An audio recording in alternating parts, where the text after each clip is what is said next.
Hello friends, അപ്പോൾ ഞാൻ ഇന്ന് വന്നിട്ടുള്ളത് ഞാൻ കണ്ടിട്ടുള്ളതിൽ വെച്ച് ഏറ്റവും എനിക്കിഷ്ടപ്പെട്ട ഒരു സ്ഥലത്തെപ്പറ്റി ഷെയർ ചെയ്യാൻ വേണ്ടിയാട്ടോ. സ്ഥലം വേറൊന്നുമല്ല, ദേവികുളത്തെ ഗ്യാപ്പ് റോഡാണ്.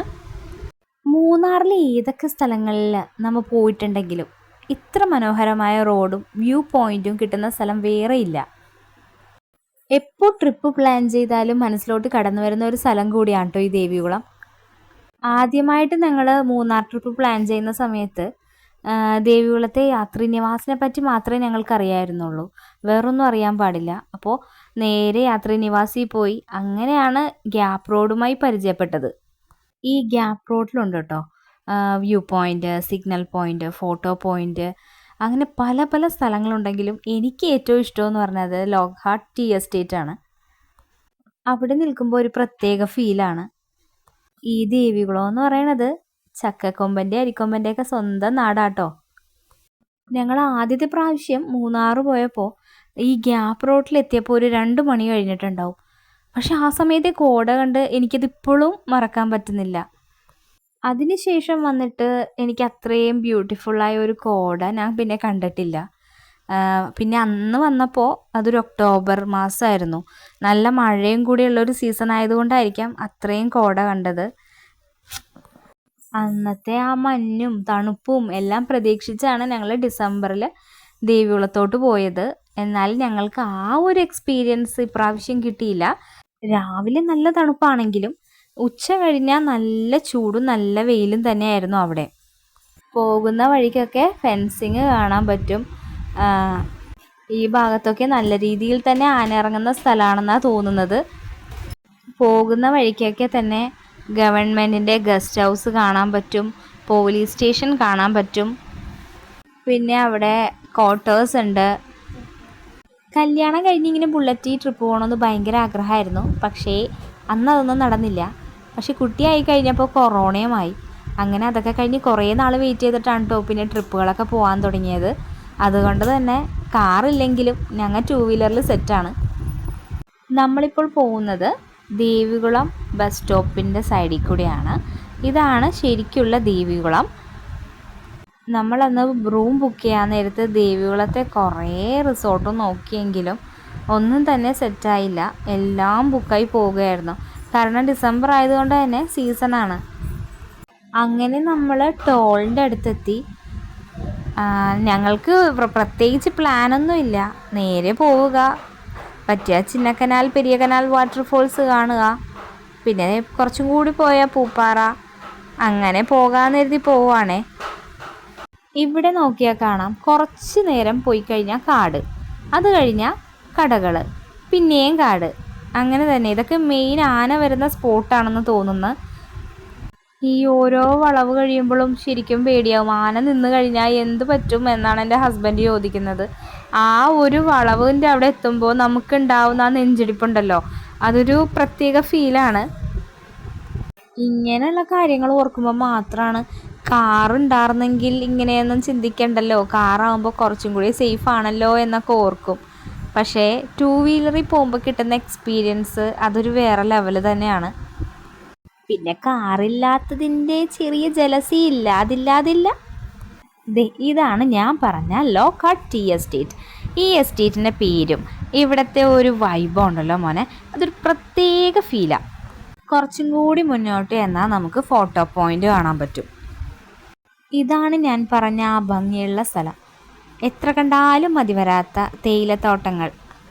എപ്പോഴൊക്കെ ഫ്രീ ടൈം കിട്ടുന്നോ അപ്പോഴൊക്കെ ഇവിടെ വരാൻ എനിക്ക് തോന്നുന്ന ഒരേ ഒരു കാരണം ഈ ഒരു സീനറി തന്നെയാട്ടോ. നിങ്ങളും ഈ സ്ഥലത്ത് പോയിട്ടുള്ളവരാണെങ്കിൽ മറക്കാണ്ട് കമൻറ്റ് ചെയ്യണം കേട്ടോ. എന്നെപ്പോലെ തന്നെ ഗ്യാപ്പ് റോഡ് ലവേഴ്സ് വേറെ ആരെങ്കിലും ഉണ്ടോ എന്ന് അറിയാൻ വേണ്ടിയാ. ഞങ്ങൾ എപ്പോഴും ഈ ഭാഗത്തേക്ക് എത്തുമ്പോൾ വണ്ടി നിർത്തിയിട്ട് കുറേ നേരം ഫോട്ടോസൊക്കെ എടുത്തിട്ടാണ് പോവാറുള്ളത്.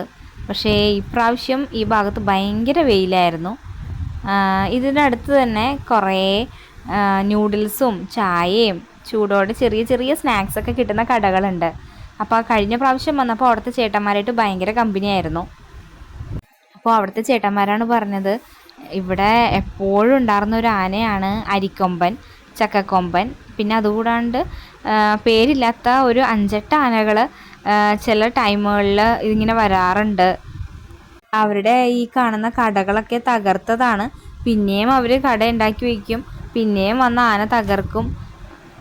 അത് കേട്ടപ്പോൾ ശരിക്കും സങ്കടമായിട്ടോ. ഒരു ആനപ്രേമി ആണെങ്കിൽ പോലും പാവത്തുങ്ങളുടെ ജീവിതം ആന തകർക്കല്ലേ എന്ന് ഓർക്കുമ്പോൾ ഒരു ചെറിയ സങ്കടം ഇല്ലാതില്ല. ഈ കാണുന്നതെല്ലാം ലോക്ക്ഹാർട്ട് ടീ എസ്റ്റേറ്റിൻ്റെ തേയിലത്തോട്ടങ്ങളാട്ടോ. ഇതിലേക്കൂടെ നമ്മുടെ ആനവണ്ടി മാത്രമല്ല കേട്ടോ, തമിഴ്നാടിൻ്റെ വണ്ടികളും പാസ് ചെയ്ത് പോകുന്നത് കാണാൻ പറ്റും. ഞങ്ങളതുകൊണ്ട് പോകുന്ന സമയത്ത് ചായ കുടിച്ചില്ല. ഈ പറയുന്ന പോലെ സമയം ഉച്ചയായിട്ടുള്ളൂ. അപ്പോൾ തിരിച്ചു വരുമ്പോൾ ചൂട് ചായയും നൂഡിൽസൊക്കെ കഴിക്കാമെന്ന് കരുതിയിരിക്കുമായിരുന്നേ. പോകുന്ന വഴിക്കൊക്കെ പാട്ടൊക്കെ പാടിയാട്ടോ ഞങ്ങൾ പോയത്. മെയിനായിട്ട് എൻ്റെ ഫേവറേറ്റ് എന്ന് പറഞ്ഞാൽ ശ്യാമാംബരം നീളെ മണിമുകിലിനുള്ളിൽ തൊടിയുണരും നേരം തിങ്കൾ കലമാനോടുന്നു ദൂരെ ദൂരെ കണ്ടാൽ മനമലിയും ചന്ദ്രകാന്തക്കല്ല് ദൂരെ ദൂരെ കണ്ടാൽ മനമലിയും ചന്ദ്രകാന്തക്കല്ല് ശ്യാമാംബരം നീളെ മണിമുകിലിനുള്ളിൽ തുടിയുണരും നേരം തിങ്കൾ കനമാനോടുന്നു. പിന്നെ ഞങ്ങൾ കുറച്ച് ഫോട്ടോസൊക്കെ എടുത്തു കേട്ടോ. ഈ ഭാഗത്ത് നല്ല തണുപ്പായിരുന്നേ. ഞങ്ങൾ അവിടെ ചെന്ന് കുറേ നേരം സ്പെൻഡ് ചെയ്യണമെന്നൊക്കെ കരുതിയതാണ്. പക്ഷെ അല്ലിക്കുട്ടിക്ക് അവിടുത്തെ പാർക്കിൽ പോകണമെന്ന് ഒരേ ഒരു വാശി. അപ്പോൾ ഞങ്ങൾ പറഞ്ഞു ആകെ കുറച്ച് നേരമല്ലേ ആയിട്ടുള്ളൂ, നമുക്ക് പിന്നെ പോകാം. പക്ഷെ ആൾ കേട്ടില്ല. അവൾക്ക് അവിടെ ചെന്ന് കളിക്കണമെന്നും പറഞ്ഞ് എന്താ ചെയ്യുക, പിന്നെ തിരിച്ച് നേരെ പാർക്കിലോട്ട് വിടാമെന്ന് കരുതി.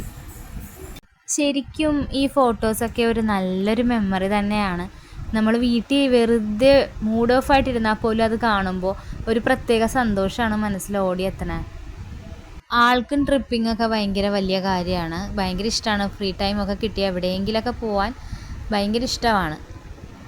അങ്ങനെ അവിടെ കുറച്ച് നേരം ആ കാടിൻ്റെ ഭംഗിയൊക്കെ ആസ്വദിച്ച് നിന്നു കേട്ടോ. അത് കഴിഞ്ഞ് വീണ്ടും യാത്ര തുടങ്ങി.